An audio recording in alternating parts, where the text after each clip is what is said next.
আমি যদি হতাম মদিনার বুলবুলি, আমি যদি হতাম মদিনার বুলবুলি, উড়ে উড়ে দেখিতাম মদিনার গুলি।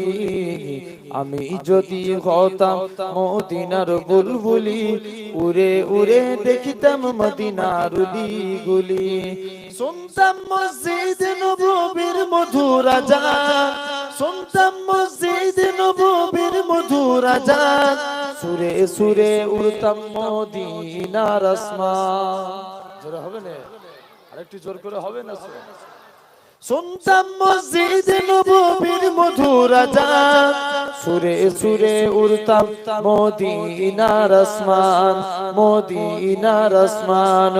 ডানা মেলে সাফ করিতাম মিম্বরের বালি, ডানা মেলে সাফ করিতাম মিম্বরের বালি, উড়ে উড়ে দেখিতাম মদিনার গুলি।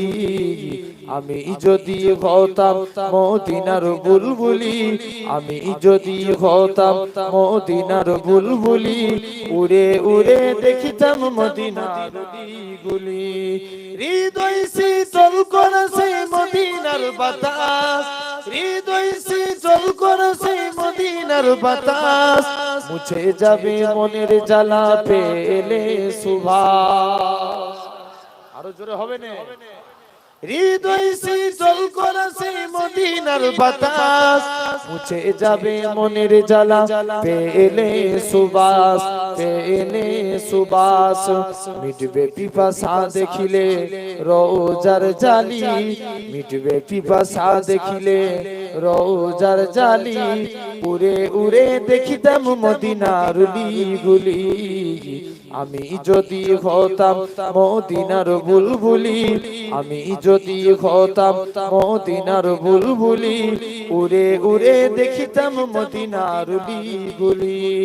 দিন রজনী রইতাম যে গম্বুজের পানে, দিন রজনী রইতাম যে গম্বুজের পানে, দিন রজনী রইতাম যে গম্বুজের পানে, প্রাণ ভরে দিতাম সালাম নূর নবীর শানে। দিন রজনী রইতাম যে গম্বুজের পানে, প্রাণ ভরে দিতাম সালাম নূর নবীর শানে। গুনগুনিয়ে গাইতাম দরুদের কলি, গুনগুনিয়ে গাইতাম দরুদের কলি, উড়ে উড়ে দেখিতাম মদিনার গুলি। আমি যদি হতাম মদিনার বুলবুলি, আমি যদি হতাম মদিনার বুলবুলি, উড়ে উড়ে দেখিতাম মদিনার গুলি। আল্লাহুম্মা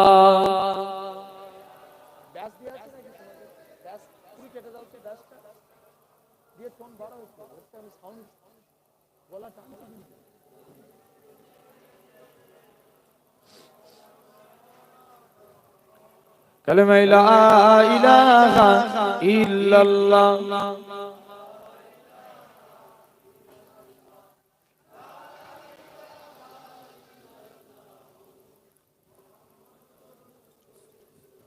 লা মাকসুদা ইল্লাল্লাহ, লা মাওজুদা ইল্লাল্লাহ, লা মাকসুদা ইল্লাল্লাহ, লা মাওজুদা ইল্লাল্লাহ, লা মাতলুবা ইল্লাল্লাহ, লা মাহবুবা ইল্লাল্লাহ, লা ইলাহা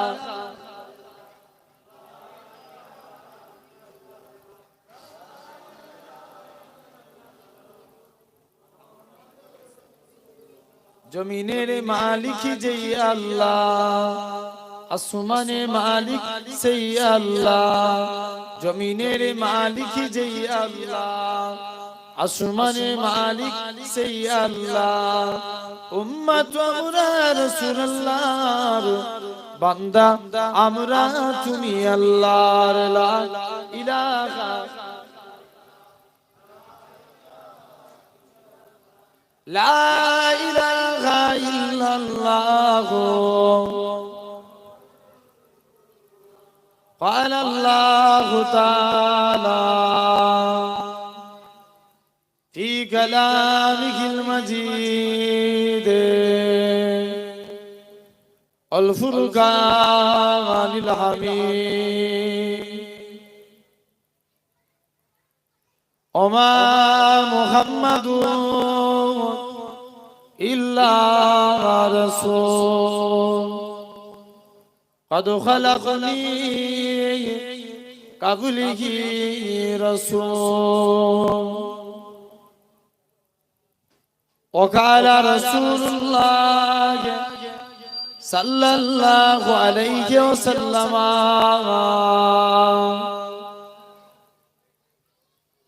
من حب سنتي فقد أحبني وما أحبني كان معي في الجنة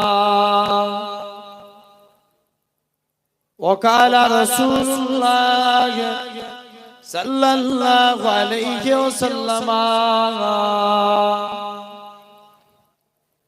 الدنيا كلها متاع সদ্য এলাকার মসজিদের ইমাম সাহেব সম্মানিত আল্লাহ পাকের আলেম বান্দাগণেরা সকলকে এর তরফ হতে জানাই গুনাহগারের তরফ হতে পিন্নখো শরীফের পক্ষ হতে আপনাদের জানাই আন্তরিক সালাম ও মোবারকবাদ। খিদমতে আপনাদের এসেছি আপনাদের পীরে আওলাদ আল্লাহ খিদমতে আপনাদের এসেছি আপনাদের পীরে আওলাদ আল্লাহ আনিয়েছেন। দু এক কথা আলোচনা আজকে আপনারা জানেন বা যে নিয়ত করে যে উদ্দেশ্য করে এই হিলফুল ফুজুল কমিটির উদ্যোগে এত সুন্দর একটা মজলিসের ইন্তজাম আল্লাহ করিয়েছেন।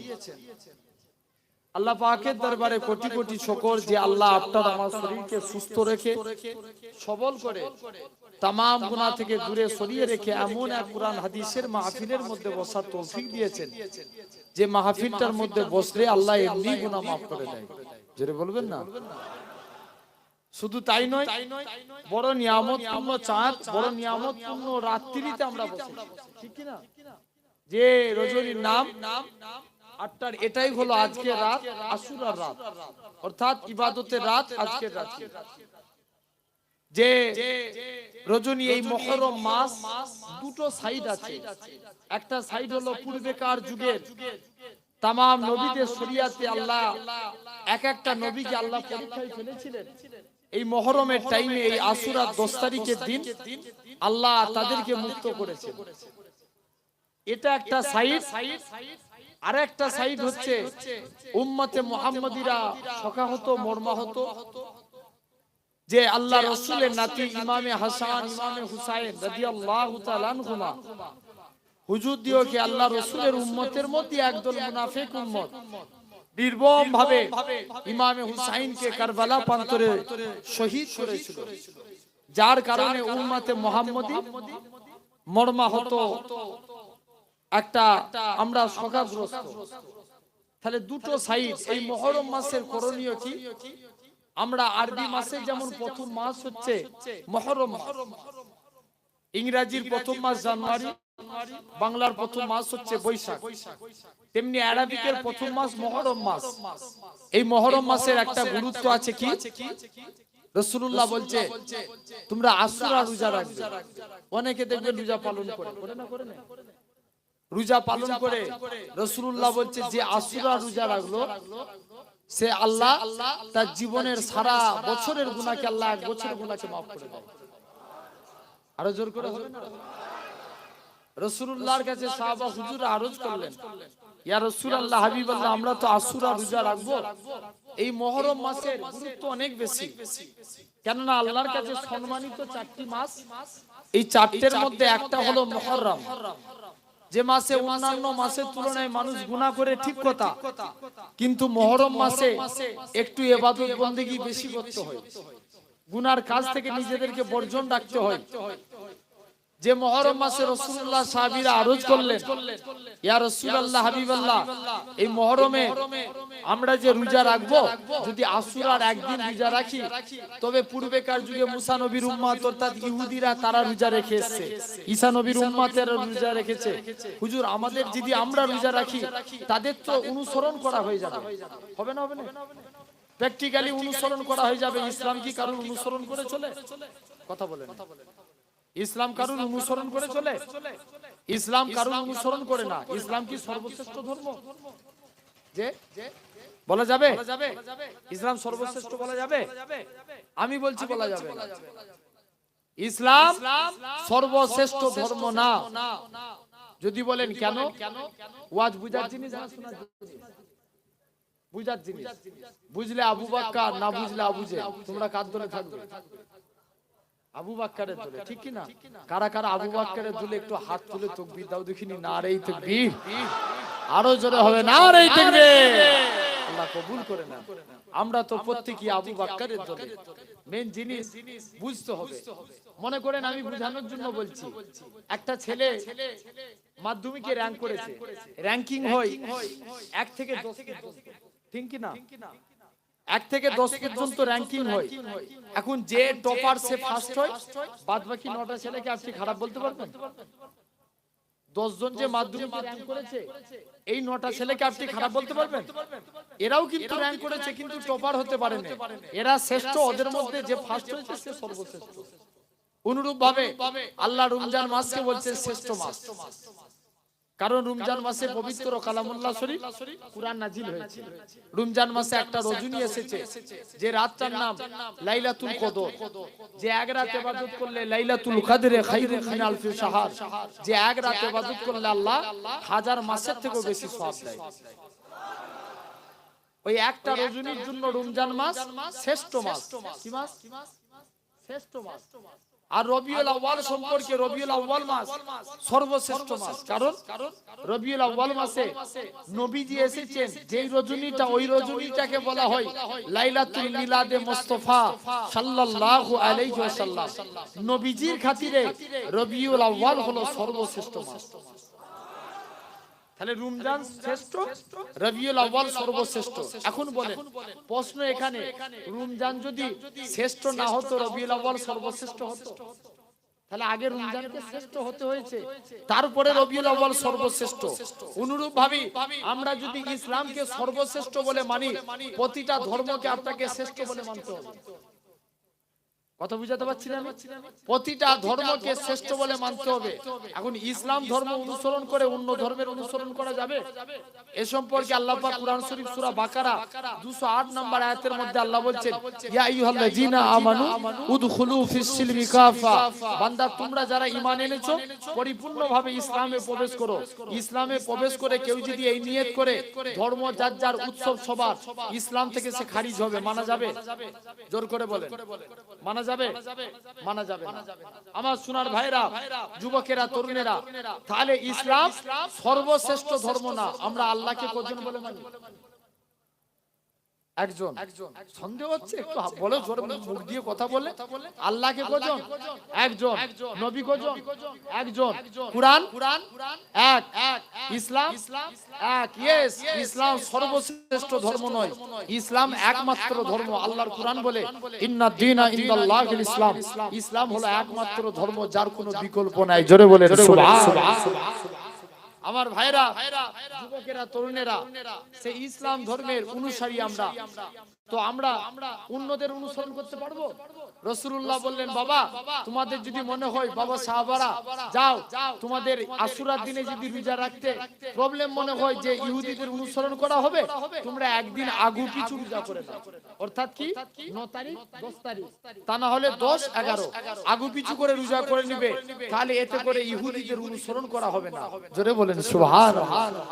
আমার সোনার ভাইরা, যুবকেরা, তরুণেরা, আজ আপনাকে আমাকে বুঝতে হবে। আমি আলোচনা করব এই মুহররমের প্রথম দিক, একটা সাইড 8টা।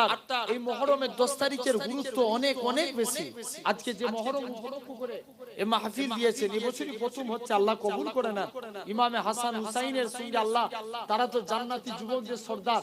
আমরা তাদের মহব্বতে, ভালোবাসায় এই জায়গায় বসেছি। আল্লাহ কিয়ামতের দিন যেন তাদের সঙ্গে হাসর নাসর করে, বলেন আল্লাহুম্মা আমিন। দেখবেন শুধু এই হুসাইন, হাই হোসেন, হাই হোসেন বলে বুক চাপড়ানো, নিজের শরীরকে কষ্ট দিয়ে রক্ত বার করা, এটা কি প্রকৃত হুসাইনের মহব্বত? বলতে পারবেন? রাস্তায় তাজিয়া আবার করে 8টা দেখবেন সারা পান করে রাস্তা দিয়ে ঘুরে বড় বড় তলবাড়ি হাই হোসেন, হাই হোসেন করে, দেখবেন বছরে কোনোদিন এদের খুঁজে পাওয়া যায়নি। ঠিক মুহররম মাস এলে কালো পাঞ্জাবি, কালো পায়জামা পরে রাস্তায় বেরিয়ে যায়। এটা কি প্রকৃত হুসাইনের মহব্বত? কোনোদিনই নয়। জেনে রেখে যান, আল্লামা সিবলি রহমাতুল্লাহ আলাইহি আল্লাহর ওলিদের অনুসরণ করবেন। আমি হুজুরের লাইফ হিস্ট্রি পড়ছিলাম, আল্লামা সিবলি রহমাতুল্লাহ আলাইহি তিনি বলছেন, আমি আশুরার দিন অর্থাৎ কালকে আগামী কাল আসবে 10 তারিখ, ওই আশুরার দিনে আমি 2 রাকাত আশুরার নামাজ পড়লাম। 2 রাকাত নিয়ত কেমন হবে? নামাইতু আন উসাল্লি আলিল্লাহি তাআলা রাকাতাই সালাতাল আসরে মুহররম আফটার, এই 2 রাকাত নিয়ত হবে। মুতাওয়াজ্জিহান জিহাতুল কাবাতুশ শরীফাত আল্লাহু আকবার। এই 2 রাকাত নিয়ত করে আমি নামাজ পড়লাম। আল্লাহর কসম করে বলি, আমি সিবলির সঙ্গে ওই রাত্রির ইমামে হুসাইনের দিদার নসিব হয়ে গেছে। আরো জোরে বলবেন না? আর আজকে খবর নিয়ে দেখেন দেখিনি, যারা হুসাইনি মুহাব্বত করে হাই হোসেন বলে শরীর দিয়ে রক্ত বার করে, ওদেরকে জিজ্ঞেস করবেন তোমাদের সঙ্গে হুসাইনের দিদার নসিব হয়? জিজ্ঞেস করে দেখবেন। আমার ভাইরা, যুবকেরা, মুহাব্বত হুসাইনের নামে আজকে এই যে দুয়ার মজলিস, আমরা লাস্টে গেলে এটা দুয়ার মজলিস, কারবালা প্রান্তরে শাহাদারা শহীদ হয়ে গেছে, তাদের জন্য দোয়া চাইবো, আল্লাহ কবুল করে নিবে। দেখবেন ওই দোয়া অটোমেটিক আপনার আমার কাছে ফিরে আসবে। জোরে বলবেন না? বেশক তারা তো জান্নাতি, তাহলে তাদের জন্য দোয়া চাইতে হয় না, আমরা দোয়া চাইবো, ওই দোয়া রিটার্ন ফিরে আসবে। দেখবেন একটা বলকে দেয়ালে মারলে কি করে দেখে আসে না, অনুরূপ ভাবে এরকম আত্মার আমার যারা হাক্কানি ওলিদের জন্য দোয়া চায়, নবীর আওলাদদের জন্য দোয়া চায়, তাদের দোয়া অটোমেটিক নিজের কাছে ফিরে আসে। কথা বুঝতে পারছেন আমার সোনার ভাইরা? তাহলে এই মুহররম 10 তারিখ একটা অনেক গুরুত্বপূর্ণ দিন। মুসলমান করে ছেলে মেয়েরা, বাড়া তরুণেরা, এ নবীর প্রেমিকেরা, এই আশুরা 10 তারিখে আমার আল্লাহ পাক পৃথিবীকে সৃষ্টি করেছিলেন। এই আশুরা 10 তারিখে আমার আল্লাহ পাক আদম নবীকে সৃষ্টি করেছিলেন, আম্মা জান হাওয়া আলাইহিস সালামকে সৃষ্টি করেছিলেন। এরকম ভাবে আম্মা জান হাওয়া আদম নবী আল্লাহ জান্নাতে বসবাস করতেন। এরকম ভাবে গন্ধমের ফল খেলেন আল্লাহ পাক হযরত আদম নবী এবং আম্মা জান হাওয়া আলাইহিস সালামকে দুনিয়ার বুকে পাঠিয়েছিলেন। এই আশুরা 10 তারিখের দিন হযরতে আদম নবী আল্লাহর কাছে কাঁদতে লাগি। 250 থেকে কিতাব এসেছে 300 বছর হযরতে আদম নবী কেঁদে কেঁদে দোয়া চায়, রব্বানা যালামনা আনফুসানা ওয়া ইল্লাম তাগফির লানা ওয়া তারহামনা লানাকুনান্না মিনাল খাসিরিন। ও যুবকেরা, ও নবীর প্রেমিকেরা, হযরতে আদম নবী এরকম ভাবে 200 থেকে 250 থেকে 300 বছর আল্লাহর কাছে কেঁদে কেঁদে দোয়া চায়। এই আশুরা 10 তারিখে আল্লাহর কাছে হাত পেতেছি, আল্লাহ পাক আপনি আমি আদমকে যখন সিজদা দিতে বলেছিলেন, আমি আদম সিজদা দিয়েছিলাম। ওই টাইমে যখন আপনি আমাকে মাথা তুলতে বলেছিলেন, আমি আদম সিজদা থেকে মাথা তুলে দেখি আল্লাহ পাক আপনার নামে সঙ্গে একটা নাম লেখা আছে, লা ইলাহা ইল্লাল্লাহ। মানে আমি আদম তো এটা জানি আপনি ছাড়া কোনো উপাস্য নাই, মুহাম্মদুর রাসূলুল্লাহটাকে নিশ্চয়ই কুল মাখলুকের মধ্যে শ্রেষ্ঠ মহামানব, সেই মহামানবের ওসিলা দিয়ে আমি আদম দোয়া চাই, তুমি আমি আদমের দোয়াকে কবুল করে নাও। ও যুবকেরা, আমার আল্লাহ জানিয়ে দেয়, এ নবী আদম চলে যাও, চলে যাও, তুমি আজকে 250 থেকে 300 বছর আমি আল্লাহ পাক আমার কাছে দোয়া চেয়েছিলে, আমি আল্লাহ কবুল করি নাই, তবে আজকে দিনে তুমি আমার হাবিবের ওসিলা দিয়ে দোয়া চেয়েছো, আমি আল্লাহ তোমার দোয়াকে কবুল করে নিয়ে জীবনের গুনাহকে মাফ করে দিয়ে আমি আল্লাহ তোমাকে আজকে দিনে মুক্ত করে দিলাম। সেদিনটা হলো এই আশুরা 10 তারিখের দিন। একটু ধৈর্যের পরিচয় দেন, যেহেতু আশুরা মাস বা গুরুত্বপূর্ণ দিন, মুহররম সম্পর্কে আলোচনা করায় আমি মনে হয় বেটার, ঠিক কি না? আমি অন্য সাইড দিয়ে আলোচনা করতে পারি, তথাপিও যদি সময় থাকে ইনশাআল্লাহ আলোচনা হবে। আমার সোনার ভাইয়েরা, বাপেরা, তো তাহলে পূর্বেকার প্রতিটা নবী শরিয়াত থেকে এটার একটা গুরুত্বপূর্ণ দিন এই আশুরার দিন। আল্লাহ প্রতিটা নবীকে আল্লাহ এরকম ভাবে পরীক্ষা করেছিলেন। আজকে আপনি আমি কি ভাবছি আল্লাহ আমাকে আপনাকে পরীক্ষা করবে না? সবাইকে আল্লাহ পরীক্ষা করে, যারা ঈমানদার তাদেরকে আল্লাহ বেশি পরীক্ষা করে। দেখবেন প্র্যাকটিক্যালি বোঝানোর জন্য বলছি, একটা নামাজি আর বেনামাজির ফারাক দেখবেন। একজন নামাজি সে 5 ওয়াক্ত নামাজ পড়ে, আবার খুব কষ্টের সঙ্গে সংসার চলে, আছে না নাই? কথা বলেন, আছে না? দুনিয়াতে এরকম অনেক নজির আছে। সে আল্লাহর হুকুম নামাজ পড়ে আবার কষ্ট করে, দেখবেন তার সংসারও অনেক কষ্টের মাধ্যমে চলে। আবার একজন বেনামাজি, সে নামাজ পড়ে না, আল্লাহকে ঠিকমতো মানে না, দেখবেন তার অনুরূপ ভাবে সংসার বিরাট চলছে, একদম কোটি কোটি টাকার মালিক। ভুল বলছি না ঠিক বলছি? আমাদের দরবারে একজন গিয়েছিল, আমাকে যে বলছে ভাইজান একটু দোয়া করেন যেন আমার ব্যবসা করেছে একটু উন্নতি হয়। আচ্ছা যাও, তুমি দোয়া তো করতে হবে না, তুমি যে আল্লাহর হুকুম 5 ওয়াক্ত নামাজ পড়ো, আল্লাহর কাছে চাও, আল্লাহ তোমার বাড়াবে। ঠিক না ভুল? আল্লাহ বাড়াবে। এখন এসে ও বেচারি নামাজ পড়তে যখন থেকে ধরেছে, ওর ব্যবসায় আরো অবনতি হচ্ছে। কি হচ্ছে? ব্যবসায় অবনতি। অনেকদিন পর একদিন দরবারে গেছে, জিজ্ঞেস করছি ভাই এখন নামাজ পড়ছো তো? বলছে ভাই আমি নামাজ ধিক্কারে ছেড়ে দিয়েছি। কেন? বলছে আগে তুমি নামাজ পড়তাম না, রুজি বেশি পেতাম, নামাজ যেদিন থেকে ধরেছি আমার রুজি কমে গেছে, ওই জন্য আমি ধিক্কারে নামাজ পড়া ছেড়ে দিয়েছি। বলেন নাউজুবিল্লাহ। আমার ভাইরা, যুবকেরা, তরুণেরা, অনুরূপ ভাবে দেখবেন একজন নামাজি, সে নামাজ পড়ে আল্লাহ অনেক কষ্টের মধ্যে রাখে। আল্লাহ তাদেরকে বলে, তানবিহুল গাফিলিন কিতাবের মধ্যে এসেছে, দেখবেন আবার তার জানটাও খুব কষ্টের সঙ্গে কবজ হয়। আল্লাহ বলবে বান্দারে, তোকে দুনিয়ায় যাবতীয় কষ্ট সব দুনিয়াতে দিয়ে দিলাম, আখিরাত তোর জন্য উজ্জ্বল। জোরে বলবেন না? আর একজন বেনামাজি, সে আপনার দেখবেন আপনার খুব আরামের সঙ্গে দুনিয়ার জীবন যাপন করছে, আরামের সঙ্গে জান কবজ হয়ে গেছে।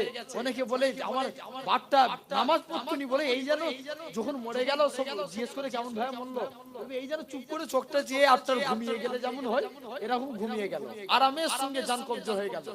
আল্লাহ বলবে বান্দা, তোকে দুনিয়ার আরাম দুনিয়াতেই দিয়ে দিলাম, আখিরাত তোর জন্য বরবাদ হয়ে গেল। ঠিক কি না? তাহলে এরকম আল্লাহ প্রতিটা বান্দাকে পরীক্ষা করে নেবেন। মুসলমান করে ছেলে মেয়েরা, বাবা তরুণেরা, এ নবীর প্রেমিকেরা, এরকম ভাবে আল্লাহ পাক প্রতিটা নবী আলাইহিস সালাম দিও কি পরীক্ষা করেছিলেন। আল্লাহ পাক প্রতিটা নবী দিও কি পরীক্ষা করেছিলেন, নবীর উম্মত উম্মতি দিও কি পরীক্ষা করেছিলেন। আল্লাহ পাক আসিয়াকে পরীক্ষা করেছিলেন, ফেরাউনের কানে পৌঁছে দিল, এ দুনিয়া বাদশা ফেরাউন, আমার আসিয়া তোমাকে প্রভু বলে মানে না। ফেরাউন আসিয়াকে ডাক দিল, এ আসিয়া রে, তুমি কি আমি ফেরাউনকে প্রভু বলে মানো না? আসিয়া তিনটে বাচ্চাকে সামনে রেখে ফেরাউনকে উত্তর দিয়েছিল, এ দুনিয়া বাদশা ফেরাউন, আমি তোমাকে প্রভু বলে মানি না, আমি তোমাকে রব বলে মানি না, আমি তোমাকে আল্লাহ বলে মানি না, আমি তাকে আল্লাহ বলে মানি যিনি লিল্লাহি মা ফিস সামাওয়াতি ওয়া মা ফিল আরদ, জমিন আসমানের একমাত্র মালিক, সেই আল্লাহকে আল্লাহ বলি মানি। আমি তোমাকে আল্লাহ বলে মানি। আল্লাহ এরকম ভাবে প্রতিটা নবীকে আল্লাহ পরীক্ষা করেছে। হযরত ইউনূস নবীকে আল্লাহ ডেকে বললেন, নবী ইউনূস যাও, তুমি যে তোমার এলাকা আত্মীয় স্বজন তোমার সম্প্রদায় দিওকে, তুমি আজকের দিনেতে তোমার সম্প্রদায় দিওকে একটু যদি মাঝখানে চেয়ারগুলো ফাঁকা আছে, আরো মেহমান ঢুকছে, মানুষ আসছে, তো একটু যদি মেহেরবানি করে আপনারা, আমি আপনাদের আওলাদ হিসাবে বলছি, যদি একটু চেয়ারগুলো ফাঁকাগুলোকে পুরা করেন, আলহামদুলিল্লাহ খুব ভালো হয়। মনে হয় এই সামনের দিকে মাঝখানে সব গ্যাপ রেখে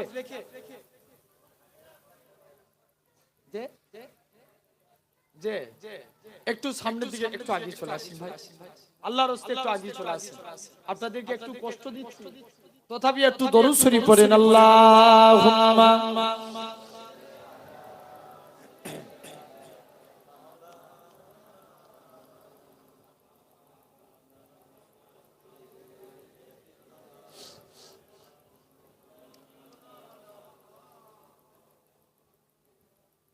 আমার বাপ ভাইরা, যুবকেরা, তো এরকম ভাবে আল্লাহ প্রতিটা নবী দিও কি ইউনূস নবী এলাকাবাসীদের কাছে যায়, এলাকাবাসীরা তোমরা আমার আল্লাহকে আল্লাহ বলে মেনে নাও, লা ইলাহা ইল্লাল্লাহ এটা বলে মেনে নাও। শুনছেন তো? খুব মনোযোগ দিয়ে শুনবেন। আমি যে কটা কথা বলে যাই, যদি ইনশাআল্লাহ আজকে আমি ইমামে হুসাইনকে নিয়ে আলোচনা করে যাব ইনশাআল্লাহ আপনাদের কাছে, তথাপিও আমি একটু প্রাথমিক এই আশুরার গুরুত্ব কত আমি একটু দু একটা কথা বলি। আমি সরাসরি আজকে ইমামে হাসান হুসাইনের আলোচনায় চলে আসব, কারণ ওয়াজ খুব বুঝার জিনিস। সূক্ষ্মভাবে চিন্তা করে দেখবেন, আমরা চিরজীবন ওয়াজ শুনি, একটা জিনিস ভাববেন, বিশ্বের বুকে খবর দিয়ে দেখেন যত আল্লাহর ওলিরা হয়েছে না, এই ওয়াজের মাহফিলে ওয়াজ শুনে শুনে এক একজন আল্লাহর ওলি হয়ে গেছে। আরো জোর করে হবে না? রাজারহাট এলাকার মানুষ এমনি আওয়াজ সবসময় বেশি হয়, তবে আলহামদুলিল্লাহ লোক তো মাহফিল ভর্তি, কিন্তু আওয়াজ তো কত জোর হয় বলেন তো, প্যান্ডেল ফেটে চলে যাবে, ঠিক কি না? তাহলে মেন জিনিস ধ্যান দিয়ে আমরা ওয়াজকে বুঝবো, শুনবো এবং আমল করার চেষ্টা করব। মুসলমান ঘরের ছেলে মেয়েরা, বাবা তরুণেরা, এ নবীর প্রেমিকেরা, আমি যেই জায়গায় বসে আছি এই জায়গাতে স্বয়ং রাসূলুল্লাহ বসেছিল। আপনারা যেখানে বসে আছেন সাহাবা হুজুররা বসেছিল। আমি যেখানে বসে আছি সাহাবারা বসেছিল। আপনারা যেখানে বসে আছেন তাবিঈরা বসেছিল। আমি যেখানে বসে আছি তাবিঈরা বসেছিল। আপনারা যেখানে বসে আছেন তাবিঈরা বসেছিল। খবর নিয়ে দেখেন হযরতে উসমান হারুনি ওয়াজ করেছিল, খাজা গরিবে নওয়াজ হুজুর আমার ওয়াজ করেছে, কুতুবউদ্দিন বখতিয়ার কি ওয়াজ শুনেছে, রাখো ভাবে খাজা হুজুর ওয়াজ করেছে, আল্লাহর ওলি হয়ে গেছে। এদিকে দেখেন খাজা হুজুর ওয়াজ করেছে, কুতুবউদ্দিন বখতিয়ার কি ওয়াজ শুনেছে, আল্লাহর ওলি হয়ে গেছে। কলকাতার মানিকতলায় শুয়ে আছে সুলে নামা শফি ফাতে আলী ওইসি হুজুর আমার ওয়াজ করেছে। আপনার আমার পীর মুর্শিদ মুজাদ্দিদুজ্জামান দাদা হুজুর ওয়াজ শুনেছে, আল্লাহর ওলি হয়ে গেছে। দাদা হুজুর ওয়াজ করেছে, পাঁচ হুজুর ওয়াজ শুনেছে, আল্লাহর ওলি হয়ে গেছে। বসিরাটি আল্লামা হুজুর আল্লাহর ওলি হয়ে গেছে। বাকুল শরীফের সুফি আব্দুল মুমিন সাহেব হুজুর আল্লাহর ওলি হয়ে গেছে। আমার নানা ভিন্নগরে পীর আল্লাহর ওলি হয়ে কবরে চলে গেছে। তাহলে তারা ওয়াজ শুনে সেই মোতাবেক আমল করেছে, আল্লাহ তাদের মাকামকে অনেক আলা করে দিয়েছে। তাহলে আপনি আমিও জ্ঞান দিয়ে বুঝবো। এরকম ভাবে ইউনূস আলাইহিস সালাম দ্বিতীয়বার গেলেন, এলাকাবাসীরা মানে না। তৃতীয়বার গেলেন, এলাকাবাসীরা মানে না। এই নবী ইউনূস তোমায় অত জ্ঞান দিতে হবে না, পালাও। মনের দুঃখে বলছে আল্লাহ এদের কাছেই থাকবে, মনের দুঃখে পালিয়ে যাচ্ছে। যেতে যেতে মাঝখানে সমুদ্র পড়েছে, সমুদ্রে নৌকায় করে যাচ্ছে। আল্লাহর হুকুম সবই তো আল্লাহর কুদরত। আল্লাহ যা যেটা তকদিরে রাখে, আর তাকদীরুল লা ইয়ারুদ্দু, আল্লাহ যার যেটা নসিবে রাখে সেটাই হবে। ইউনূস নবী কি করলেন? সমুদ্রে নৌকার করে যাচ্ছে, হঠাৎ করে মাছ সমুদ্রে জাহাজ মাছে আটকে দিয়েছে। মাছের ক্ষমতা আছে না জাহাজ আটকানোর? সমুদ্রে এমন এমন বড় বড় মাছ আছে জাহাজকে আটকে দেয়। এরকম জানবেন মাছে আটকে দিয়েছে, জাহাজ এগোতে পারে না। সবাই মিলে বলছে নবী ইউনূসকে কেমন করে এখানে কেমন করে আমাদের জাহাজ আগানো যায়, নাহলে তো এত মানুষ সবাই মারা যাবে।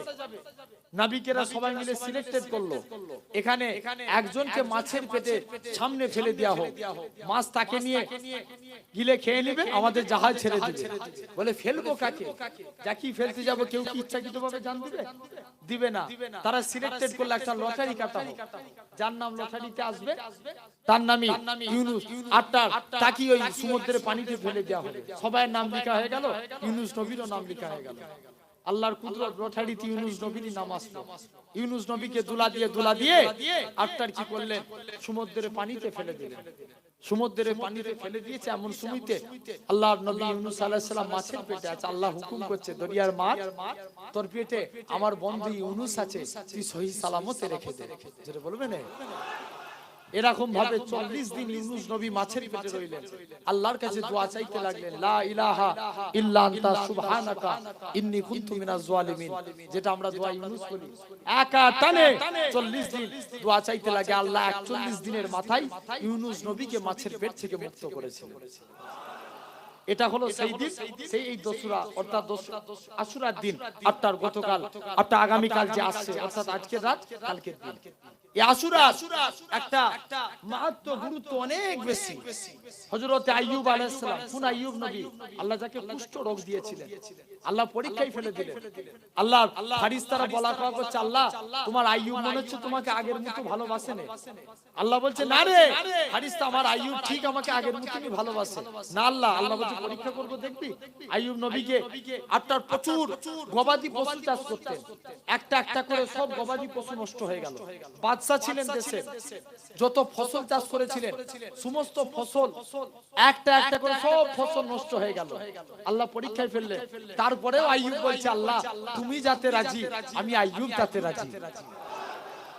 এরকম দেখেন কিরকম পরীক্ষা করছেন আল্লাহ আইয়ুব নবীকে। আইয়ুব নবী অবশেষে আল্লাহ শরীরের মধ্যে রোগ দিলেন, কুষ্ঠ রোগ। কি রোগ? কুষ্ঠরোগ। আটটার এত শরীর দিয়ে দুর্গন্ধ বাইর হতে লাগলো।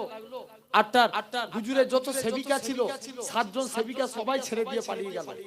রাজ দরবারে যত মানুষ ছিল সবাই হুজুরের থেকে দূরে সরে গেল, এক্সেপ্ট আম্মাজান রহিমা ব্যতীত সবাই ছেড়ে দিয়ে পালিয়ে গেল। আস্তে আস্তে শরীরের দুর্গন্ধ বাইর হতে লাগলো। এলাকার মানুষেরা দেখবেন প্র্যাকটিক্যালি আমাদের এলাকায় যখন কোনো জায়গায় রাস্তায় যদি কুকুর মরে থাকে ওই জায়গা দিয়ে গেলে দেখবেন নাক টিপে যায়। ভুল না ঠিক?